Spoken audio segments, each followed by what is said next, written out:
सभी को नमस्कार। मैं प्रदुमन शर्मा आज आप सभी को एक ऐसी दर्द भरी दास्तां सुनाने जा रहा हूं जिसे कुछ दिनों पहले हर एक हिंदुस्तानी ने महसूस किया। एक ऐसे जख्म की बात करने जा रहा हूं जो वक्त के साथ शायद ही कभी हम लोग भर पाए। हमने देखा, मैं बात करने जा रहा हूं अहमदाबाद हवाई हादसे की, जिसमें काफी सारे मासूम लोगों ने अपनी जान पल भर में गंवाई। मुस्कुराते हुए चेहरे पल भर में राख बन गए। तो आज ये जो मेरी लाइंस है उन्हीं की आत्माओं को एक श्रद्धांजलि है। सुनिएगा कि अहमदाबाद की आग से धधक उठा था हिंदुस्तान, जलकर कितने राख हो गए जब जहाज बन गया था शमशान। गूंजी चीखें अंबर तक, हवाएं भरी थी मातम से, नम हो गया था हर एक दिल जिसने भी सुनी ये दास्तान। हमने देखा था कि मुसाफिर कितने ही उम्मीदों के साथ, हमने देखे कितने सारे सेल्फीज उन्होंने पोस्ट किए थे उड़ने से पहले। उनको कहां पता था कि आज ये दिन उनके जिंदगी का आखिरी दिन होने जा रहा है, कि उम्मीदों से भरी उड़ान थी जिसने सजोया कितने सपनों को, थी खबर कहां मुसाफिर को आज छोड़ चले वो अपनों को। एक लौती एक जान बची हुई थी इस हादसे में, तो उसके लिए सुनिएगा, मौत के इस दलदल में बची इकलौती एक जान थी, छूकर मौत को करीब से जिसने देखा कितने दफन। हमने देखा इस हादसे में कितने सारे मासूम बच्चों ने भी अपनी जान गंवाई है।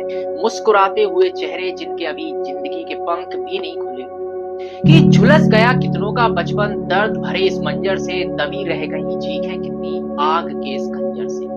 बिखर गए थे पंख जो उड़ने को तैयार थे, हरे भरे मुस्कुराते हुए चेहरे अब दिख रहे थे बंजर से। इंसानों के साथ इस हादसे में बेजुबानों ने भी अपनी जान गंवाई।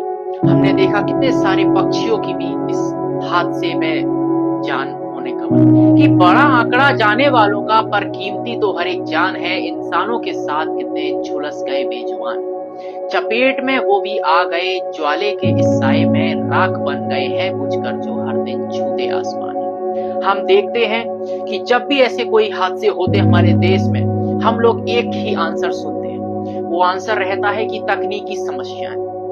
कब तक तकनीकी समस्याएं सुनकर हवाला देकर ये लोग हमें इस तरीके से मूर्ख बनाते रहेंगे? तो उसके लिए सुनेंगे कि सदी के सबसे बड़े हादसे का पूछो कौन जिम्मेदार है, थी खराबी तकनीकी की, जवाब यही असरदार है। भ्रष्टाचार की सूली पर भेंट चढ़ गई, जाने कितनी लापरवाही की आग में झुलसे कितने परिवार हैं। हम देखते हैं जैसा कि हमने देखा पहलगांव हमले में जिन्होंने भी अपनी जान गंवाई, तो हमने एक्शन लिया और बात ही युद्ध तक आ गई, हमारी 26 जानों। लेकिन इस बार हमारी यहाँ 241 जान गई थी, लेकिन जो भ्रष्ट अफसर थे उन पर कोई कार्रवाई नहीं की गई। कार्रवाई के नाम पर सिर्फ दिखावा किया गया। ठीक है, उसके लिए सुनेंगे कि खतरा नहीं बाहर के दुश्मन से, उनके लिए तो हम तैयार हैं। बेखबर भ्रष्ट अफसरों से घर के जो इन जानों के गुनहगार हैं, निलंबित कर दिया दोषियों को, ये सिर्फ झूठा दिखावा है। 4 दिनों की कार्रवाई है, ये तो उनका व्यापार है। बिना गलती के हुए हादसे, वो हादसे हम लोग समझ सकते हैं, लेकिन अगर किसी लापरवाही की वजह से अगर ऐसे हादसे होते हैं, तो हम चाहेंगे, हमारी मांग है सरकार से कि आगे से ऐसे हादसे ना हो पाए।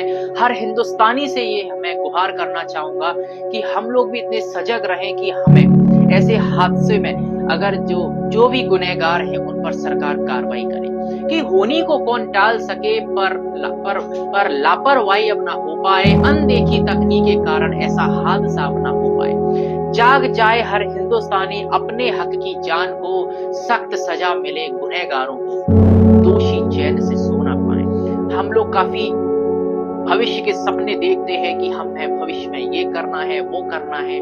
देखिए, लाइफ अनप्रेडिक्टेबल है, हमें आज से कल का नहीं पता। जो भी है वो आज है, जो भी है वो अभी है। हमें इस पल को जीना चाहिए कि भविष्य पर निर्भर ना रहे, हम जी ले जीवन के हर पल को, खुशियों से भर ले आज को, किसने देखा है पल को। मैं हर हिंदुस्तानी की तरफ से श्रद्धांजलि दूंगा मेरी आखिरी पंक्ति में उन आत्माओं को। इस दुख में शक्ति परिवारजनों को मिले, प्रार्थना परमात्मा से, चरणों में स्थान मिले, शांति मिले हर आत्मा से। धन्यवाद।